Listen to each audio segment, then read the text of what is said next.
미래통합당에서요. 김대호는 제명했죠. 차명진은 탈당 권유를 했어. 이게 뭐 무슨 차이가 있냐면 제명하면 그게 안 된다며. 아예 선관위에서 김대호 같은 경우는 미래통합당 후보 자격을 잃어버리는 거라며요. 그렇죠. 그러니까 사실상 이 사람 탈락된 거예요. 그러니까 이제 가처분 신청 그걸 미뤄달라고 가처분 신청하겠다 선관위에다가 이런 정도고. 근데 차명진은 김대호보다 훨씬 더 막말이거든요. 그렇죠. 그렇죠. 근데 탈당 권유를 해가지고 탈당 권유하는 시간 10일. 지금부터 하면은 아니. 그러니까 20일 날 정도까지 탈당 안 하면 그때서 그렇죠. 제명을 한대요. 네, 네. 20일이면 선거가 끝나기 전이 끝났죠. 네. 끝나는 후죠. 네. 그러니까 차명진은 또 이상하게 계속 보호를 받는 느낌 들지 않아요? 비호죠, 비호. 그렇죠. 비호. 완전히 네. 비호받고 있는 거죠, 완전히. 이걸 인정하는 것 같아요. 이 내용에 대해서 당내 이야기라고 표현하는 것밖에 안 들어요. 그러니까 지금까지 이 이슈 다루면서 오늘 이슈에서 여러 사람들이 등장했지만 제일 아픈 사람이에요. 누가? 차명진이.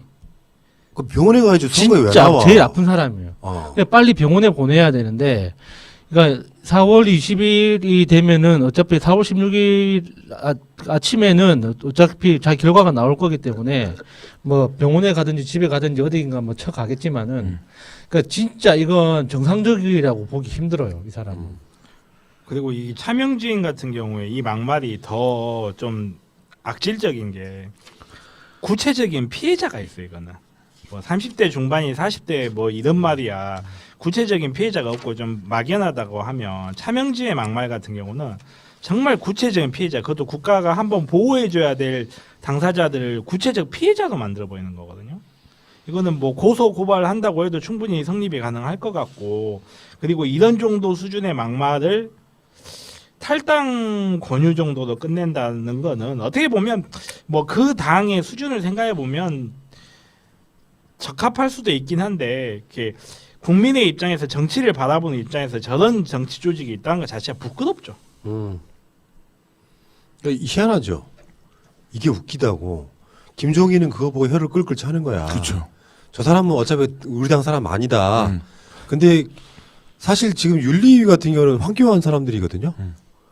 황교안 사람들은 그게 안 되는 거예요. 뭐 그걸 이제 굳이 해석하는 사람들이 태극기 세력이 차명진을 지금 비유하고 있다 이렇게 이야기를 하던데, 뭐 바라보는 관점에 따라서는요, 그런 사람 하나 제명 못 시키는 당, 궁극적으로 봤을 때는 김종인 입장에서 보면 표가 더 떨어지겠구나라고 느낄 수 있는 거거든요. 그러니까 무의식적으로 그게 나오는 거예요. 그러니까 말을 어마어마한 막말이나 이런 걸 했을 때 확 잘라내면 그나마 좀 예상이 적은데, 이걸 또 질질 끄면서 이게 또 논란이 돼버려. 아, 얘들은 전정성 없구나라고 생각이 들면 또 표 떨어진 소리가 들리는 거니까 계속 그렇게 해라. 또 차명지도 열심히 또 김정희 위원장을 까고 있어요, 또. 맨날 비리가 어쩌고저쩌고 하고 있는 것에 보면 나 이해가 안 가. 어떻게 선거 대책 위원장을 깔 수가 있다는 것에 대해서는. 그냥 그렇게 하게 놔두게요. 그렇게 하게 놔두게요. 일단. 모른 척시다. 모른 척해. 모른 척 할게요. 둘 다 잘 싸워봐. 자, 알겠습니다. 어쨌든 재밌고요, 진짜. 자, 그 이야기는 여기까지 하시고, 마지막 여론조사에 나는 가장 관심 가는 것이 연수울이에요, 연수울. 지금 리얼미터가 뉴시스 의뢰받아서 여론조사 한 건데 4월 6일부터 7일 양일간 여론조사를 했던 기록이 나왔는데요. 민경욱 39.0, 정일령 36.7, 이정미 18.5. 뭐 어떤 여론조사에 따라서는 정일령 후보하고 민경욱 후보가 순위가 바뀌긴 한데 박빙인 건 사실이에요. 그러니까 나는 여기에 포커스는 민경욱이라고 보는데, 민경욱을 당선시킬 것이냐. 그러니까 민경욱 같은 정치인 부끄럽지 않다. 우리는 그냥 민경욱이든 누구든 미래통합당이면 찍는다 하는 사람들이 이렇게 완고하게 존재를 하는 거고, 이정미 후보하고 정일령 후보는 난 자발적 단일화를 서로가 했으면 좋겠어요. 여론조사가 꾸준히 나오잖아요. 근데 한 번도 못 이겨. 근데 내가 계속 고를 하면 민경욱 같은 정치인이 당선될 가능성이 계속 높아지고 있잖아요. 그러면 어느 지역이든, 그게 민주당도 마찬가지예요. 어느 지역이든 내가 당선 가능성이 없다고 생각하면 자발적으로 이렇게 기부업 해주면서 대의적 관계를 만들어야 되는데, 오기만 갖고 정치가 됩니까? 그러니까 저는 오늘 이 기사를 받아들고 오늘 새벽에 주셨잖아요. 네. 그러니까 이 스튜디오 오기 직전까지 이거를 곱씹으면서 뭐라고 이야기를 해야 될까 정말 고민을 많이 했어요. 저 진짜 정의당 좋아하거든요. 제가 정당 생활을 처음 시작했던 어떤 정치 생활의 어떤 고향, 정신적 고향 같은 곳이기 때문에 민주노동당. 예, 민주노동당에서 처음 당적을 가지고 어떤 정치에 관심을 갖기 시작했거든요. 그러니까 이 정의당이 이게 미운 적도 있었지만 그렇다고 싫어할 수는 없는 곳이에요. 분명히 한국 역사에서 굉장히 큰 역할을 지금까지 해오고 있기 때문에. 근데 이정미 의원이 얼마나 고생했고 얼마나 많은 일을 했고 뭐 어떤 역량을 갖고 있는지 충분히 압니다.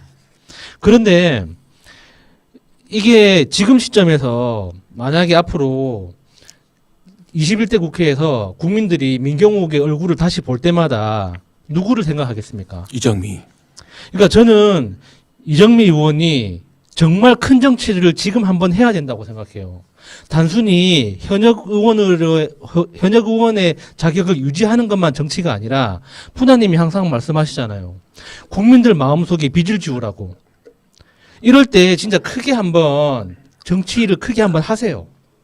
아니 지금 이 판국에 내가 선거 끝까지 완주하겠다고 그 결과로 민경욱이 국회에 들어가는 게 그게 좋은 일입니까? 그러면은 국회에서 민경욱이 하는 막말을 들을 때마다 국민들은 민경욱을 욕하겠습니까? 저는 아닐 거라고 생각하거든요. 심상정 의원도 크게 한번 실수했었죠. 돌아가신 고 노회찬 의원도 크게 한번 실수를 했었죠. 단일화 어떤 그 사태 시점을 잘못 잡아가지고 정말 민주진영에 큰 짐을 지웠잖아요. 왜 똑같은 실수를 3번씩이나 반복해야 됩니까? 이게 민경욱이 그냥 단순히 그냥 자기 유권자 동네 가가지고 그 자기 지역구에서 가르침 맺고 그런 양아치다 그런 차원에서 문제가 아니라 누가 봐도 아니잖아요. 누가 봐도 아닌데 그 사람이 그 어부지리로 당선될 가능성이 굉장히 유력해졌단 말이에요.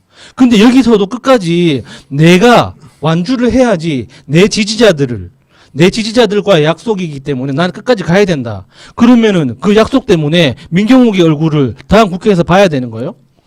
저는 납득이 안 돼요. 그래서 이 이야기를 어떻게 예쁘게 이정미 의원 마음 안 다치게 어떻게 예쁘게 풀 수 있을까 고민을 정말 많이 했는데 없어.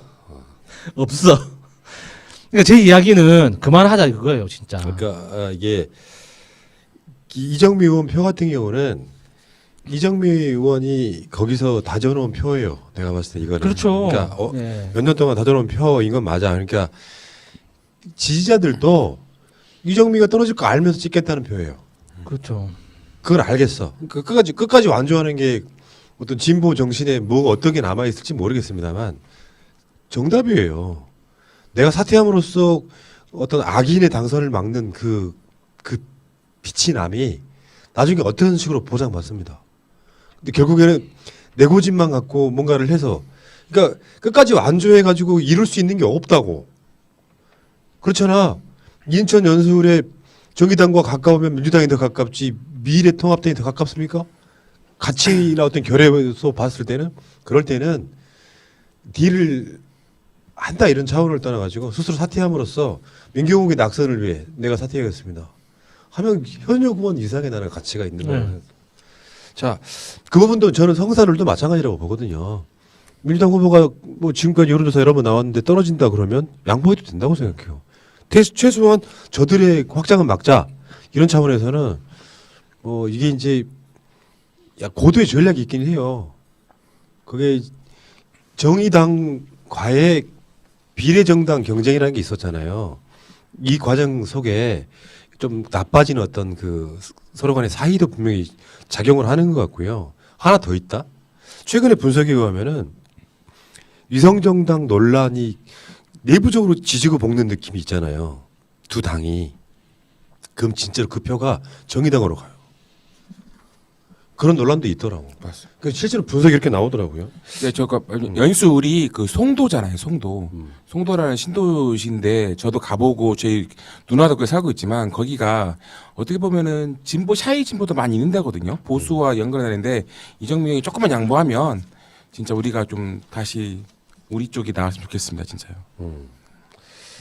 자, 그 이야기는 여기까지 하시고